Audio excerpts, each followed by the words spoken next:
So bedtime used to take 20 minutes. Now it's an hour, sometimes 90 minutes. And you're standing outside your child's bedroom door at 9 p.m., absolutely exhausted, wondering, when did putting my kid to bed become a part-time job? If that's you right now, you're not alone, and you're not doing anything wrong. Here's the thing, nobody tells you about 3-year-olds. They hit this phase where bedtime suddenly becomes complicated. The child who used to go down easily now needs one more song, one more back rub, one more reassurance that the shadows on the wall aren't monsters. And if you're feeling stuck, like you've somehow created a bedtime monster you can't tame, I want you to take a breath. Because what's happening isn't a failure of your parenting, it's actually a really normal stage of development. And once you understand why it's happening, you can start to gently shift things without the guilt. Let's talk about it. The situation. Picture this. You've got a 3-year-old who naps perfectly fine. No drama, no fear, same room, totally chill. But nighttime? That's a different story. The bedtime routine has grown like a vine you didn't notice spreading. Potty, pajamas, 3 books, rocking, sitting on the floor, back patting. Then the negotiations start. Can you sing another song? Can you rub my head? I'm scared, don't leave yet. And if any part of the routine gets skipped or done slightly differently, meltdown. Once you finally leave the room, the callbacks begin. 2-3 times a night, the blanket isn't quite right. There's a noise. A sliver of light from a passing car is suddenly terrifying. You've got white noise machines running. You've tried everything, but your child is anxious and bedtime has become this exhausting, drawn-out negotiation that leaves you wondering, is this normal? Am I making it worse? Here's what I want you to know. Yes, this is normal. And no, you didn't cause it. Why this happens. So what's going on here? At 3 years old, your child's brain is doing something incredible and also kind of terrifying for them. Their imagination is exploding. Suddenly they can picture things that aren't there, monsters, scary noises, shadows that move. But here's the key. They don't yet have the ability to separate imagination from reality. To them, the fear is real. And nighttime, when it's dark, quiet, and they're alone, is when that fear feels biggest. During the day, during naps, they're fine, because naps happen when the world is still awake. There's sunlight, there's noise, the house feels alive. But nighttime is different. Nighttime is when everything gets still and quiet, and their mind starts filling in the blanks. So they start reaching for control. And that's where the routine comes in. Think about it. If the world feels unpredictable and scary, what do kids do? They create rules. They build rituals. Mom has to pat my back exactly this way. We have to read these books. The blanket has to be just right. It's not manipulation.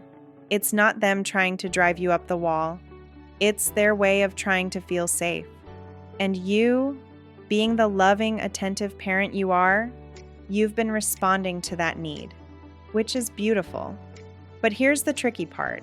The more reassurance you give, the more their brain learns that they need you to feel safe. So the callbacks increase. The routine stretches. And now you're stuck in this loop. Does that make sense? What to do about it? Okay, so how do we help them feel safe without accidentally teaching them they can't do it on their own? Here's what actually works. Step 1, set a clear, consistent routine and then protect it. Right now, the routine is expanding because there's no endpoint. So tonight you decide this is the routine.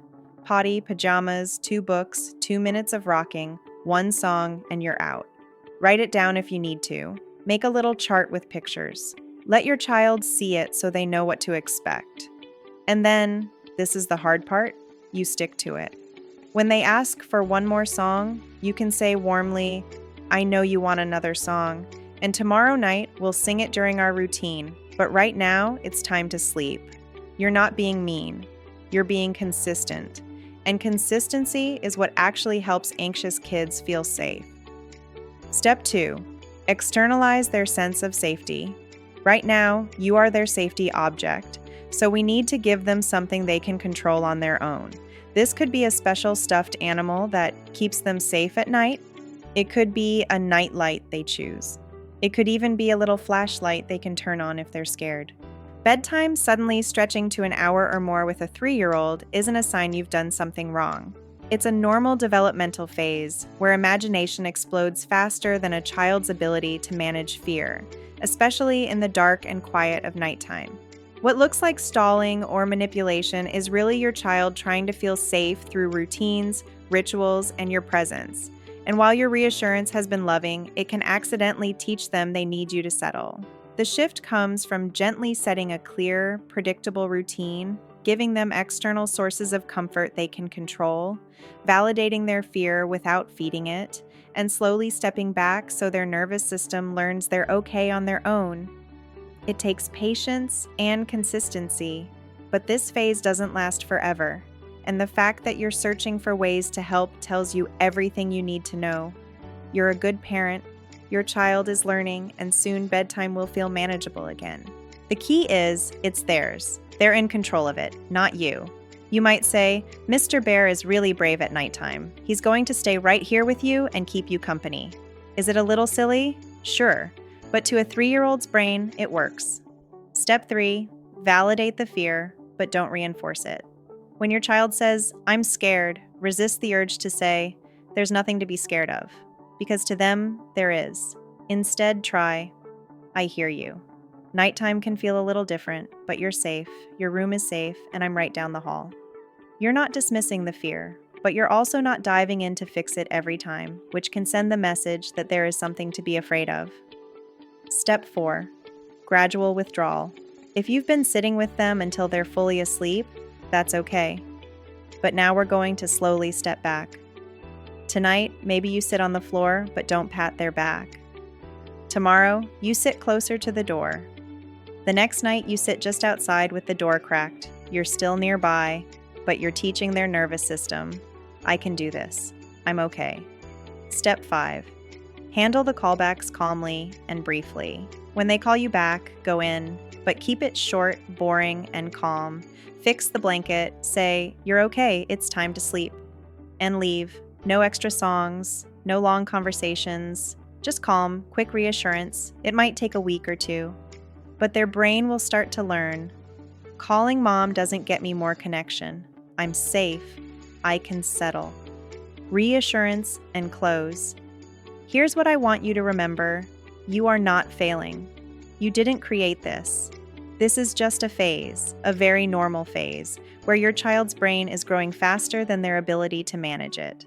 And the fact that you're here, looking for answers, trying to help them feel safe, that tells me everything I need to know about the kind of parent you are. This won't last forever, I promise.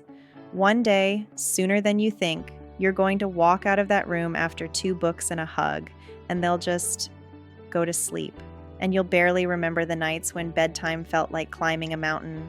But for now, be consistent, be calm, and trust that you're giving your child exactly what they need: boundaries, reassurance, and the quiet confidence that they can do hard things. You've got this. If this was helpful, go ahead and like this video so more tired parents can find it. And if you want more real talk parenting advice that actually makes sense, subscribe. I post new videos every week. Thanks for being here. Now go take a breath. You've earned it.